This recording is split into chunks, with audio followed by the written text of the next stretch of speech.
जो बच्चों का यौन शोषण होता है उसके लिए जो हमारे देश में कानून है पॉक्सो, जिसका नाम है protection of children from sexual offences act 2012, उसके विषयों को लेकर यहाँ के सभी स्टेक होल्डर्स की हम ये एक कार्यशाला कर रहे हैं ताकि वो जानें। Access to justice for children कार्यक्रम के तहत पॉक्सो एक्ट 2012 पर हुआ स्टेक होल्डर्स का प्रशिक्षण। बाल हितैषी वातावरण के साथ बच्चों का सर्वोपरि हित जरूरी, कहा रामपाल जाट ने। कैलाश सत्यार्थी चिल्ड्रन फाउंडेशन एवं राजस्थान महिला कल्याण मंडल चाची आवास के द्वारा access to justice for children कार्यक्रम के अंतर्गत बालकों का यौन अपराधों से संरक्षण अधिनियम 2012 यानी पॉक्सो एक्ट 2012 विषय पर विभिन्न स्टेक होल्डर्स के लिए प्रशिक्षण आयोजित किया गया। राजस्थान महिला कल्याण मंडल के निदेशक राकेश कुमार कौशिक ने बताया कि 2 दिवसीय बाल यौन अपराध एवं बाल दुष्प्रचार प्रशिक्षण कार्यक्रम का शुभारंभ जिला विधिक सेवा प्राधिकरण के सचिव रामपाल जाट, कैलाश सत्यार्थी चिल्ड्रन फाउंडेशन के मास्टर ट्रेनर आशुतोष नेमा और महिला एवं बाल विकास विभाग दिल्ली सरकार के सहायक निदेशक प्रेमोदय खाका ने किया। जिला विधिक सेवा प्राधिकरण के सचिव रामपाल जाट ने कार्यक्रम की अध्यक्षता करते हुए कहा कि सभी के साझा प्रयासों से हम बाल कल्याण के मुद्दों पर बेहतर कार्य कर सकते हैं। इस प्रकार के प्रशिक्षण कार्यक्रमों से बाल यौन शोषण, बाल दुर्व्यवहार एवं बाल दुष्व्यापार रोकने में साझा भूमिका सुनिश्चित की जा सकती है। बाल हितैषी वातावरण के लिए कार्य करते हुए बच्चों के सर्वोत्तम हित और विकास, इन दोनों में संतुलन बनाए रखना चाहिए। प्रशिक्षण के दौरान मास्टर ट्रेनर आशुतोष नेमा ने कहा कि बच्चों को समझने के लिए बचपन के प्रमुख लक्षणों को जानना जरूरी है। बच्चे अपने साथ हुए यौन अपराध के संबंध में चर्चा करने से घबराते हैं, इसके लिए बच्चों को जागरूक किए जाने की आवश्यकता है। बच्चों के साथ संवाद करने से पूर्व स्टेक होल्डर्स को विशेष सावधानी रखनी चाहिए।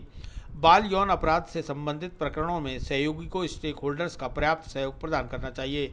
सहायक निदेशक प्रेमोदय खाका ने यौन व्यवहार व बाल यौन शोषण को समझाते हुए पॉक्सो एक्ट 2012 के विभिन्न अध्यायों और धाराओं तथा पीड़ित बच्चे के पुनर्वास प्रक्रिया के बारे में विस्तार से जानकारी दी। बालकों को यौन दुर्व्यवहार से बचाने में विभिन्न स्टेक होल्डर्स की भूमिका पर भी चर्चा की गई।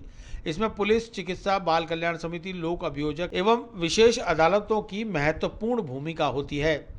विधिक सेवा प्राधिकरण द्वारा संचालित पीड़ित प्रतिकार स्कीम के बारे में भी बताया गया।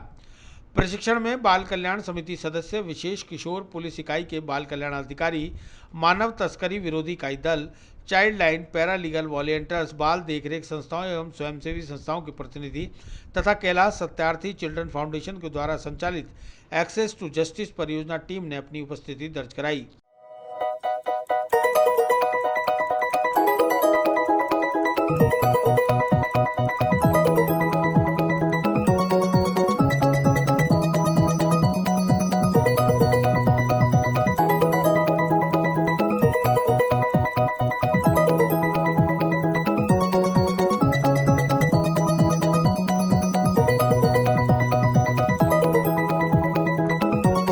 जी, ये कार्यशाला जो है कैलाश सत्यार्थी चिल्ड्रंस फाउंडेशन दिल्ली के तत्वाधान के तहत हो रही है और डालसा जो हमारा विभाग है उसके साथ हम ये कर रहे हैं। ऑब्जेक्टिव ये है कि इस 2 दिवसीय कार्यशाला में जो ज़िले स्तर पर एक हमारा मुहिम है कि हम ज़िले को बाल मित्र ज़िला बनाना चाहते हैं, और वो बाल मित्र ज़िला तब तक नहीं बनेगा जब तक बच्चों के अधिकार यहाँ पर सुरक्षित नहीं होंगे।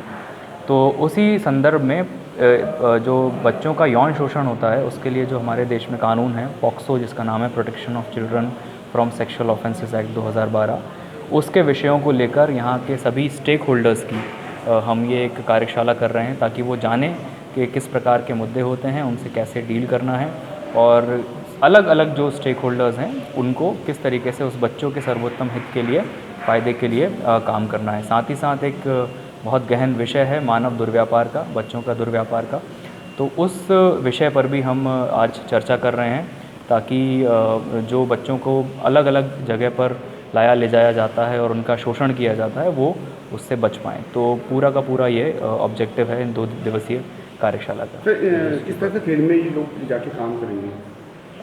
देखिए, हर विभाग का अपना एक निर्धारित कार्यक्षेत्र है और वो विभाग अगर एक दूसरे के साथ समन्वय और सामंजस्य बना के चलते हैं और काम करते हैं तो जो हमारे सरकारी महकमों के और सरकारों के उद्देश्य हैं उनको हासिल करना बड़ा आसान है। तो इनको अगर हम अपने कार्यक्षेत्र के लिए स्ट्रॉन्ग करें, वो अपने डिसीजन मेकिंग में, अपने चीज़ों में निपुण हो जाएं, तो वो काफ़ी सारी चीज़ें अचीव कर सकते हैं। तो इसी वजह से हम ये जो है कार्यशाला कर रहे हैं, और साथ ही साथ जब ये वापस अपने कार्यक्षेत्र में जाएंगे तो इन्हें पता होगा कि किस प्रकार से बच्चों की मदद करनी है, कौन सी दूसरी एजेंसीज़ हैं जिनके साथ मिलकर समन्वय बनाकर उनको काम करना है, और सभी लोग मिलकर किस तरीके से बच्चों के सर्वोत्तम हित और उनके विकास के लिए जिले स्तर पर काम कर सकते हैं।